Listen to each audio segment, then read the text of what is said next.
खुले अधिवेशन में जेडीयू का संकल्प। देश में ऐतिहासिक जिम्मेदारी निभाने में हम सफल होंगे। 2024 में नीतीश को बनाएंगे पीएम।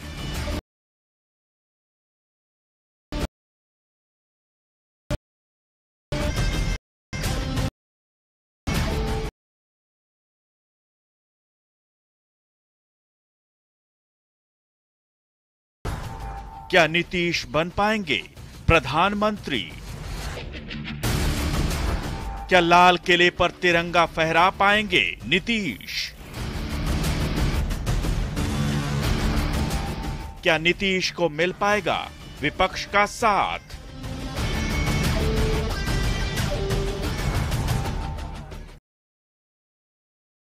क्या विपक्ष पीएम कैंडिडेट?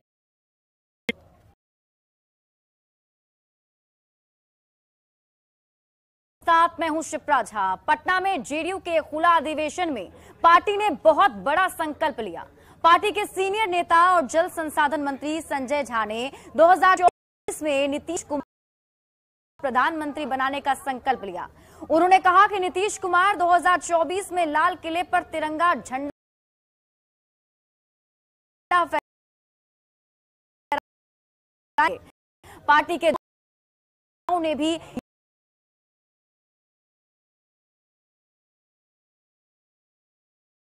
हो जाए तो 2024 में बीजेपी को सत्ता से बेदखल करना मुश्किल नहीं है। इसके वजह सोचिए मदरसा का सर्टिफिकेट अभी निश्चित रूप से आने वाला समय एक ललन बाबू के नेतृत्व में राष्ट्रीय पार्टी बनाना है, ये संकल्प। और दूसरा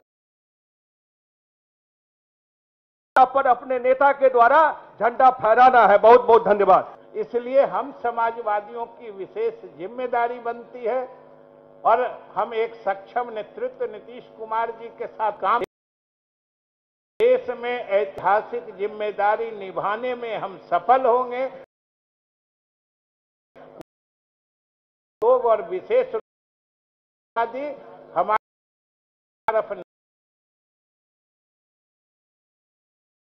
और हमने सब लोगों को यही सलाह दिया कि मिलजुल करके काम कीजिए। अधिकतर पार्टियों का एक साथ एकजुट हो जाएंगे और जब एकजुट हो जाएंगे तो 2024 में भारी बहुमत से विजयी होंगे। ये हम लोगों का है। बात कर लिया है।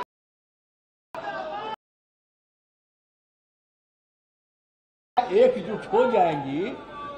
अरे कह न रहा था कि थर्ड फ्रंट, तो हमने कहा थर्ड फ्रंट कहां है? अब अगला बार बनेगा वो मेन फ्रंट बनेगा।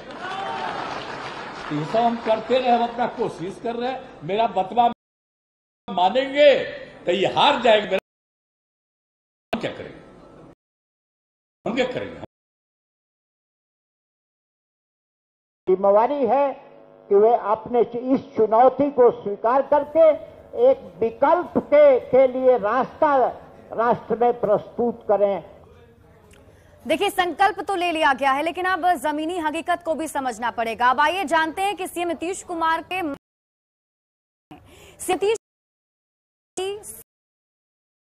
नेता की छवि रही है। उन्होंने अब तक खुद को भ्रष्टाचार, परिवारवाद और भाई भतीजावाद के दलदल से खुद को अभी तक बचाए रखा है। सबसे बड़ी बात, सीएम नीतीश की छवि विकास पुरुष की रही है। उन्होंने विकास को अंधकार युग से निकल प्रकाश युग करके बनवाकरण को जमीन पर उन्होंने लागू किया। गरीबों का उत्थान कर सभी वर्गों का कल्याण किया है। कभी जंगल राज कहे जाने वाले बिहार में सीएम नीतीश कुमार ने सुशासन की छवि दी है, जिससे लोगों ने राहत की सांस ली और राज्य का विकास होने लगा। नीतीश कुमार छवि नहीं करने वाले है,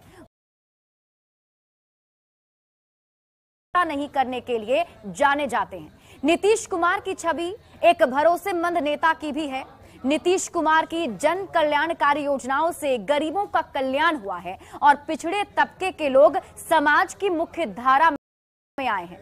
बिहार के बाहर नीतीश पहचान बनती नीतीश कुमार पक्ष में जो बातें थी हमने आपको बताई, लेकिन अब आप समझिए कि सीएम नीतीश कुमार के नकारात्मक पक्ष क्या हैं, क्या मुश्किल उनके सामने आ सकती है, उसे भी समझने की जरूरत है। तो देखिए, जेडीयू का जनाधार कम है, सबसे पहला पॉइंट यही है, क्योंकि बिहार के बाहर नीतीश कुमार की पार्टी का जनाधार ना के बराबर है, उन्हें मुश्किलें आ सकती हैं। दूसरा है कमजोर संगठनात्मक आधार। बिहार में पार्टी का जनाधार जो है कमजोर हुआ है, और इसके साथ ही तीसरा बड़ा पॉइंट है बटा हुआ विपक्ष, क्योंकि विपक्ष जो है वो बटा हुआ है। ऐसे में बटे हुए विपक्ष को एक ढक तोलने के जैसा होगा। इसके साथ ही उनके सामने मुश्किल है क्षेत्रीय महत्वाकांक्षाएं, क्योंकि क्षेत्रीय दलों की अपनी अपनी महत्वाकांक्षाएं हैं, जैसे ममता, केसीआर, नवीन पटनायक, केजरीवाल जैसे लोग अगर साथ नहीं आ सकते हैं। सामने मोदी की चुनौती भी है, एक सशक्त नेता हैं और इतना नाम है उनका, एक जादू उनका है, तो उनकी चुनौती भी उनके सामने है। और इन सब के अलावा कांग्रेस की विरासत, ये भी उनके सामने चुनौती है, क्योंकि कांग्रेस अपनी विरासत को छोड़कर नीतीश का समर्थन कितना कर पाएगी, ये मुश्किल है।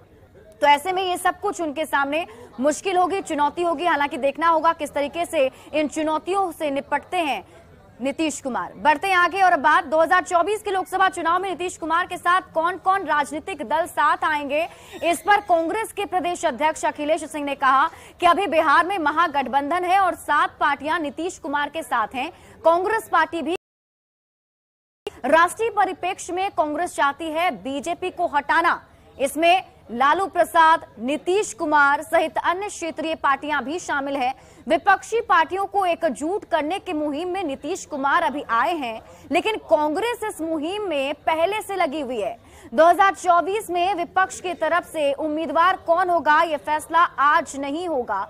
जो बड़ी पार्टी होगी वो मिलजुल कर फैसला करेगी।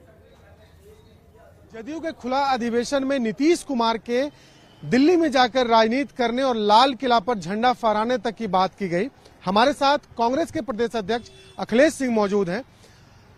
अध्यक्ष जी, ये बताइए कि 2024 में जो मुहिम नीतीश कुमार चला रहे हैं और जदयू ने जो कल ऐलान किया है, 2024 में नीतीश कुमार के साथ कौन कौन लोग मजबूती के साथ खड़ा होंगे? अभी तो महागठबंधन है, महागठबंधन की 7 पार्टियां नीतीश कुमार जी को यहाँ सपोर्ट कर रही हैं, उसमें कांग्रेस पार्टी भी शामिल है, तो उसमें तो कोई बात है नहीं। लेकिन अब वो तो जो जनता दल यू का कल क्या फैसला हुआ है मुझे नहीं मालूम, लेकिन राष्ट्रीय परिप्रेक्ष्य में ये तो सच है कि कांग्रेस पार्टी चाहती है भारतीय जनता पार्टी को हटा। जो नीतीश ताकतों को एकजुट करना चाहते हैं, उसमें कांग्रेस का साथ कितना मिलेगा नीतीश कुमार को 2024? कांग्रेस तो पहले से इसमें लगी हुई है।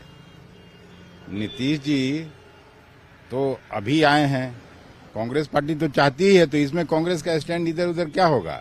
नेता कौन होगा, इस पर भी चर्चा की जा रही है, क्योंकि जदयू के लोग कहते हैं कि नीतीश कुमार ही लाल किले पर। अरे भाई, तो अब ये फैसला आज होने वाला है। आप लोग भी तो न्यूज बनाने के लिए कुछ कुछ पूछते हैं। ये तो जब लोकसभा का चुनाव होगा उस समय होगा, जो बड़ी पार्टी होगी वो सब मिलजुल के सब फैसला करेंगे। तो बिल्कुल फैसला 2024 में होगा, लेकिन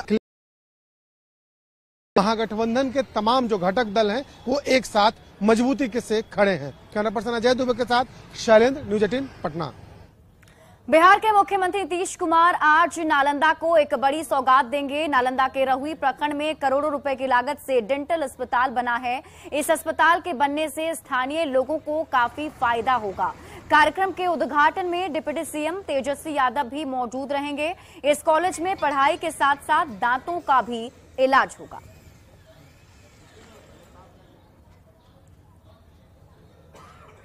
अगले 13 दिसंबर से बिहार के रणजी ट्रॉफी क्रिकेट का मैच पटना में खेला जाएगा, लेकिन हैरानी की बात तो यह है कि बिहार क्रिकेट रणजी टीम की घोषणा 10 दिसंबर की शाम की गई, यानी मैच शुरू होने के 3 दिन पहले। यह कोई पहला मौका नहीं है जब रणजी ट्रॉफी के लिए टीम का चयन इस तरीके से किया गया हो। खुद बीसीए के अधिकारी इस पर सवाल खड़ा कर रहे हैं। क्रिकेट टीम के चयन का जो आधार बनाया गया था वो था कि उसकी अवहेलना का आरोप बिहार क्रिकेट एसोसिएशन से जुड़े लोग ही लगा रहे हैं। बिहार क्रिकेट एसोसिएशन के प्रवक्ता माने तो पहले ही तय किया गया था कि इस बार रणजी क्रिकेट टीम का चयन हेमंत कप प्रतियोगिता में बेहतर प्रदर्शन करने वाले खिलाड़ियों से किया जाएगा। इसमें बल्लेबाजों के लिए निर्धारित रन 160 तय किया गया था, जबकि गेंदबाजों के लिए 6 विकेट लेना अनिवार्य किया गया था। लेकिन जिस क्रिकेट टीम का चयन किया गया है उसमें कई खिलाड़ियों का चयन मापदंड के दिया। यही नहीं, कई ऐसे प्रतिभावान खिलाड़ियों को नजरअंदाज किया गया है जिन्होंने कप क्रिकेट प्रतियोगिता में बेहतर प्रदर्शन किया था। नहीं, ऐसा कुछ सर्कुलर नहीं है कि 3 दिन पहले या 3 महीना पहले, लेकिन इतना पर्याप्त उसको समय मिलना चाहिए टीम को प्रैक्टिस करने का।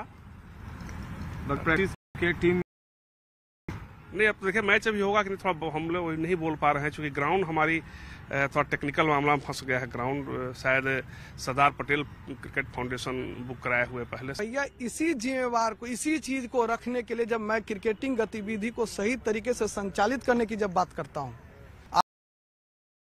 चयन प्रक्रिया पर तो आप ही के मीडिया हाउस में जाकर के हमने बात को रखा था कि भाई कोविड के कारण 20-21 के चयन में जो एकमात्र ऑप्शन था ओपन ट्रायल के माध्यम से, तो हो सकता है कि 6 गेंद 10 गेंद में कोई चयनकर्ता किसी खिलाड़ी के प्रतिभा का मापदंड सही पूरा नहीं कर पाएंगे। हो सकता है कि नजरें 19-20 हो गई होगी। वाले दिनों के आधार पर अपना बीसीसीआई जिस प्रकार से डोमेस्टिक कराती है, उस प्रकार से जब बीसीए डोमेस्टिक कराएगी उसमें जो प्रतिभाशाली खिलाड़ी होंगे, जो परफॉर्मर खिलाड़ी, उनका चयन होना है। लेकिन देख लीजिए अभी रणजी ट्रॉफी का जो चयन लिस्ट आया है, भागलपुर हेमंत ट्रॉफी में चैंपियन हुआ और उस जिला से कोई खिलाड़ी का चयन नहीं हुआ। 2022 में के लिए जिस उस टीम पर कई सवाल खड़े किए जा रहे हैं और सवाल खड़े करने वाले कोई नहीं, बिहार क्रिकेट एसोसिएशन से जुड़े ही लोग हैं। पिछले साल भी यही हुआ था, आनंद फानन में टीम की घोषणा कर दी गई और उसके बाद टीम को भेजा गया था। इस साल भी कमोबेश तस्वीर वैसी ही नजर आ रही है। 13 दिसंबर से मैच है, लेकिन शाम में क्रिकेटर्स को शामिल किया जाता है जिनका परफॉर्मेंस मायने नहीं रखता, यानी सब कुछ राम भरोसे चल रहा है अभी बिहार क्रिकेट एसोसिएशन में। इस पूरे मामले को लेकर एसोसिएशन के लोग ही सवाल खड़े कर रहे हैं और सवाल इस कदर है जिसका जवाब दे पाना बिहार क्रिकेट अधिकारी हैं मुश्किल बनता वाला नहीं है। और फिर बिहार में ईशान किशन जैसे क्रिकेटर क्या कर पाएंगे, यह बात भली भांति समझी जा सकती है। कैमरा पर्सन मनीष जुनेजा के साथ संजय कुमार, न्यूज़ 18 पटना। और इसी बीच बड़ी खबर राजधानी पटना से आपको बता दें, जहां रविवार की रात राजीव नगर क्षेत्र के गांधीनगर में और फायरिंग हुई है कि रास्ते पर मारामारी हुई थी। मामूली सी विवाद में हुए इस झड़प से पूरा इलाका अशांत हो गया। काफी देर तक यहां अफरा तफरी का माहौल भी बना रहा। सूत्रों का कहना है कि कई राउंड यहां फायरिंग भी की गई थी। फिलहाल पुलिस ने इस मामले में 5 लोगों को गिरफ्तार किया है और मामले की जांच जारी है।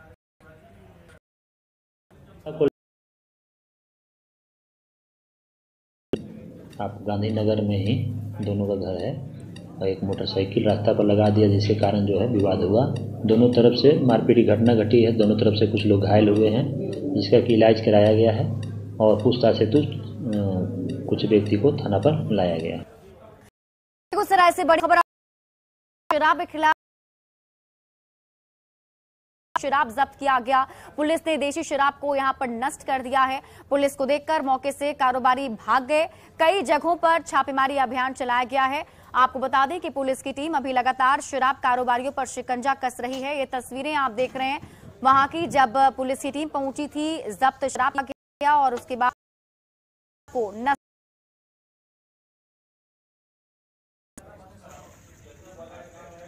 और इधर शेखपुरा से भी बड़ी खबर है, जहां शराब के खिलाफ यहां भी बड़ा अभियान चलाया गया। चेवाड़ा प्रखंड में छापेमारी की गई।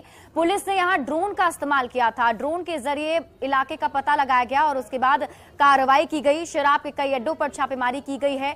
भारी मात्रा में शराब यहां से जब्त।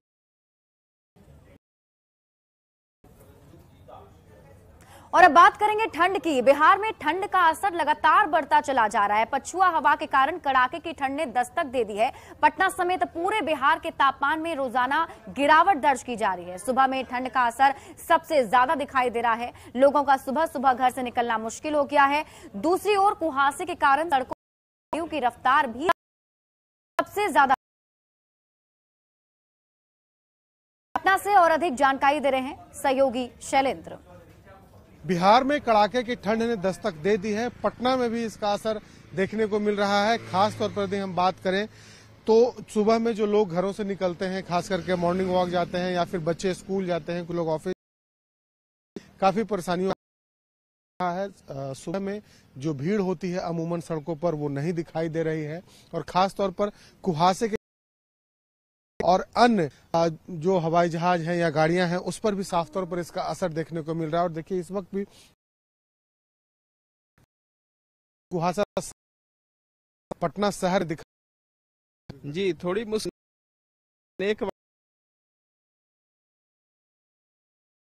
और अपने स्वास्थ्य के प्रति आप सचेत हैं तो निश्चित रूप से ये ठंड को हम हरा सकते हैं। अपने लिए भी तो सुरक्षा करना है। हवा चल रही है, पछिया हवा भी। ठंड काफी है और हवा में नमी पूरा है जिसके कारण एक्सरसाइज करने में अच्छा लग रहा है। काफी मुश्किल होता है सुबह सुबह निकल।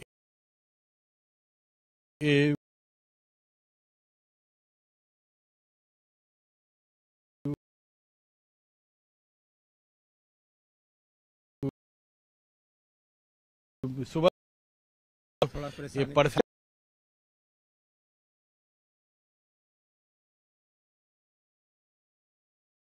ये पछुआ हवा का असर देखने को मिल रहा है। उससे साफ तौर पर ये दिखाई दे रहा है कि पूरे बिहार में पटना समेत ठंड का जो प्रकोप है वो लगातार बढ़ता जा रहा है। कैमरा पर्सन अजय दुबे के साथ शैलेंद्र, न्यूज़ 18 पटना। गोपालगंज में बढ़ते प्रदूषण के स्तर ने दिसंबर महीने के सभी रिकॉर्ड तोड़ दिए हैं। आज AQI 323 तक पहुंचा। की इमरजेंसी वार्ड की संख्या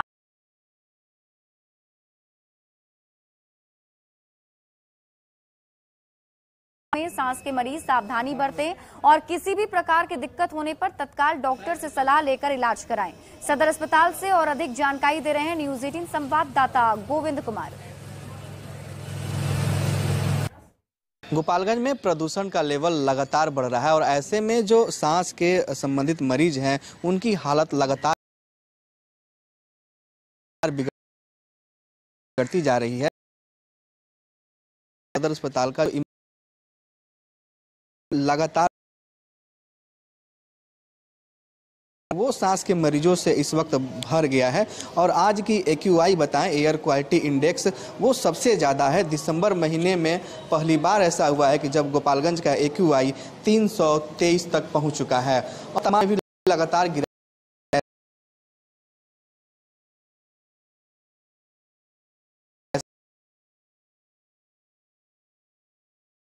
ऐसे में जो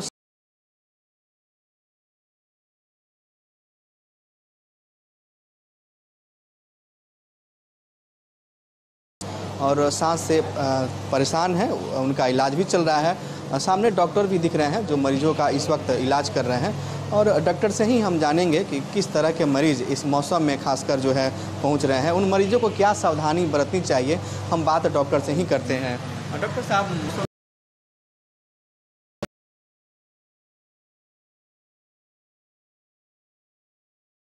तो कैसे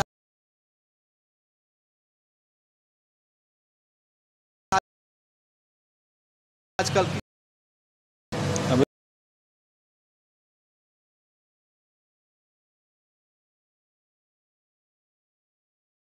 हैं, सांस फूल रहा है, पहले से दमा के मरीज हैं तो ज़्यादातर लोग सांस से संबंधित आ रहा है। क्या सावधानी बरतनी चाहिए? अब सांस है और प्रदूषण भी बहुत ज़्यादा है, उसकी वजह से सांस वाले मरीज को ज़्यादा दिक्कत हो रहा है। अपने यहाँ क्या है कि लोग रात में पूरा खिड़की दरवाज़ा सब बंद करके सो रहा है।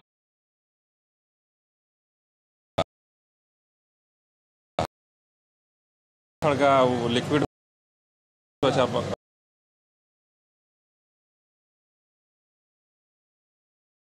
देता है उससे इन लोगों को ज़्यादा दिक्कत हो रहा है। और वातावरण में प्रदूषण तो है ही, तो अभी फॉग भी है और स्मोक है, दोनों मिला के स्मोक बना लोगों को बहुत काफ़ी दिक्कत।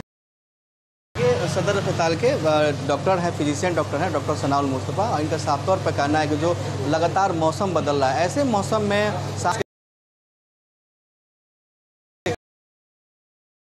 खास सावधानी बरतनी होगी, उन्हें अलग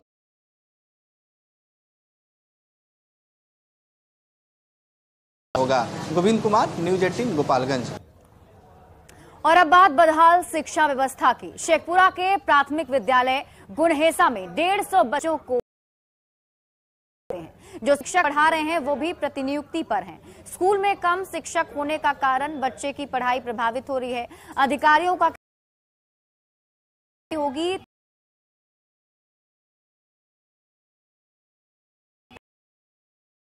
तब कम।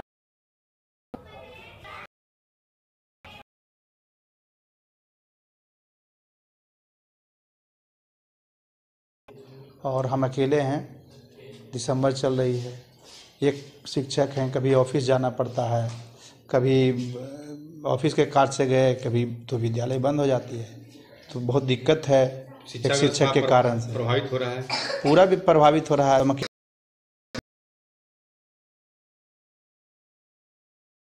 शिक्षकों की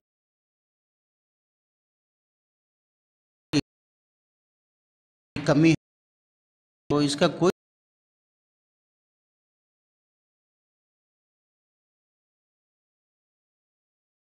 और जल्द ही नियमावली आने वाली है नई, उसके बाद ही संभव है। इसमें सरकार का ध्यान है इस बातों पर, जल्द ही नियोजन किया जाए। ये उम्मीद नहीं हो जाता है, कोई उपाय दूसरा नहीं है। और अब बात पटना में प्राइवेट स्कूल के गार्ड की गुंडई की। पटना में प्राइवेट स्कूल के गार्ड की गुंडई का वीडियो वायरल हो रहा है। रहा है कि गार्ड तोड़फोड़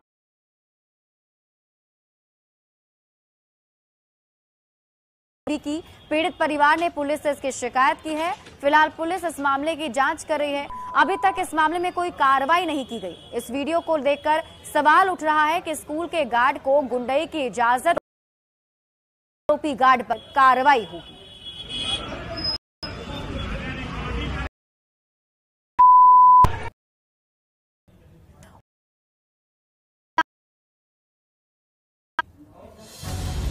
इस समय की बड़ी खबर वेल्वोलिन लेकर आया है ऑल क्लाइमेट एडवांस और all climate premium full synthetic engine oil, जो कि सुटेबल है हर कार के लिए और दे बेहतरीन एक्सपीरियंस। तो आइए लोगों से पूछते हैं उनकी राय। अब Valvoline all climate full synthetic engine oil के बेनिफिट मिलेंगे सभी गाड़ियों को। अब बेटर फॉर्म एक्सपीरियंस अब करना पड़ेगा। सिंथेटिक इंजन ऑयल अपनी गाड़ी में डलवाया है, तब से इंजन एकदम स्मूथ रन कर रहा है। I have switched to synthetic. और फिलहाल इस बुलेटिन में अभी के लिए बस इतना ही। आप देखते रहिए न्यूज 18 बिहार झारखंड।